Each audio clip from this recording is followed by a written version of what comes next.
বৰাক উপত্যকালৈ আহিছোঁ। কুম্ভীগ্ৰাম বিমানবন্দৰত নামি শিলচৰ হৈ বদলপুৰলৈ গৈ আছোঁ। প্ৰায় 50-55 কিলোমিটাৰমান এনেকুৱা ডিষ্টেঞ্চ হ'ব। গৈ থাকোঁতে গাড়ীত ভিডিঅ' চাই আছোঁ। অসমৰ মাননীয় মুখ্যমন্ত্ৰী ডক্টৰ হিমন্ত বিশ্ব শৰ্মা ডাঙৰীয়াই লালন টপক দিয়া এটা সাক্ষাৎকাৰ চাই আছিল। তাত তেখেতে কৈছে যে এইবাৰ অসমৰ মুছলমান মানুহে বিজেপিক ভোট দিব, আৰু তেওঁ কৈছে যে বিজেপিৰ মানে শাসনকালত মুছলমানৰ কাৰণে ইমান ভাল ভাল কাম আমি কৰিলোঁ যে মুছলমানে এতিয়া আৰু কংগ্ৰেছক ভোট নিদিয়ে, কংগ্ৰেছৰ ওচৰলৈ নেযায়। মুখ্যমন্ত্ৰী মহোদয়ৰ বক্তব্যৰ সৈতে সংগতি ৰাখি কিছুমান কথা মোৰ ক'বলৈও লগতে মন গৈছে যে দেখিছোঁ অসমৰ মুছলমান গাঁৱে গাঁৱে কেনেকৈ বিজেপিৰ নেতাসকল এতিয়া ঘূৰি ফুৰিছে। মই মোৰ নিজৰ জিলাখনতে দেখিছোঁ, অন্যান্য জিলাত দেখিছোঁ। ইয়াতো বৰাক উপত্যকাত মই মোৰ চালকৰ লগত কথা পাতি থাকোঁতেও বহুত কথা গম পাইছোঁ। ইয়াত অন্য মানুহক লগ পাইছিলোঁ ৰাস্তাত ভাত খাবলৈ ৰওঁতে, কথা পাতি গম পাইছোঁ যে বিজেপি এতিয়া মুছলমান মানুহৰ ঘৰে ঘৰে গৈছে যে বিজেপিক মুছলমানৰ ভোট লাগে। বিজেপিয়ে মুছলমানৰ ভোট ল'ব নোৱাৰিব বুলি কথা নাই। বিজেপিয়ে কাৰ ভোট ল'ব এইটো তেওঁলোকে নিজে সিদ্ধান্ত ল'ব। তো মোৰ হাঁহি উঠাৰ কাৰণ এইটো নহয় যে মুখ্যমন্ত্ৰী ডক্টৰ হিমন্ত বিশ্ব শৰ্মা ডাঙৰীয়াই দিল্লীত কৈছিল বা বিভিন্ন সময়তো এই কথাটো তেওঁ কৈ থাকে যে আমাক মুছলমানৰ ভোট নালাগে, মানে বিজেপিক মুছলমানৰ ভোট নালাগে, এইটো তেওঁ বিভিন্ন সময়ত কৈ থাকে। আৰু এতিয়া মুছলমানৰ ঘৰে ঘৰে গৈ ভোট বিচাৰিছে, সংবাদ মাধ্যমৰ জৰিয়তে মুছলমানৰ ভোট বিচাৰিছে। মোৰ হাঁহি উঠাৰ কাৰণ এইটো নহয়।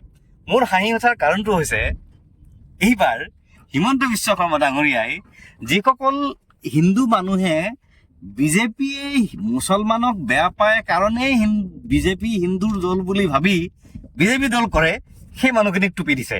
সেই মানুহখিনিক সিদিনা যে মই এটা ভিডিঅ'ত কৈছিলোঁ বেঙেনা দিছে, সেই বেঙেনাটো কিন্তু এইবাৰ হিন্দু মানুহক দিছে।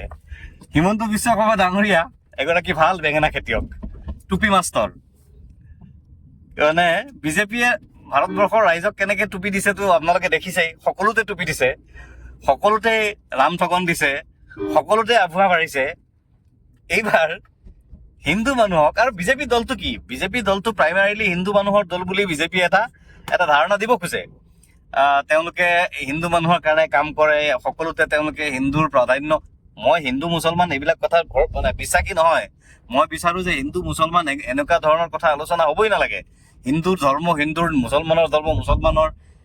কিন্তু আমি সকলোৱে মিলি এখন দেশত থাকিব লাগে। আমাৰ দেশৰ সংবিধানে, আমাৰ দেশৰ শাসন ব্যৱস্থাই ধৰ্মক উৎসাহিত কৰা নাই। ধৰ্ম মানুহৰ ব্যক্তিগত বিশ্বাসৰ বিষয়, আৰু সকলো ধৰ্মৰ মানুহে আমাৰ দেশত ধৰ্মীয় বিভিন্ন ভিন্নতা থকাৰ পিছতো একেলগে মিলিজুলি চলি আছে। এইটো আমাৰ দেশৰ সংস্কৃতি।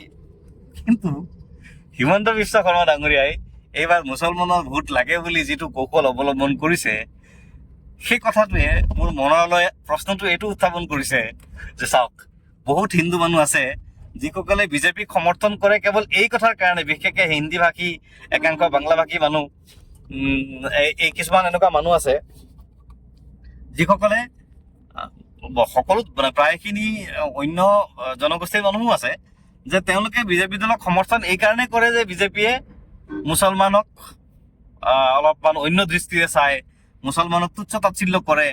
গতিকে বিজেপি হিন্দুৰ দল, আৰু সেইকাৰণে সেই মানুহখিনিয়ে বিজেপিক সমৰ্থন কৰে, বিজেপি কৰে। এইবাৰ আৰু মুছলমান বিলাকো কিন্তু কম বান্দৰ নহয়।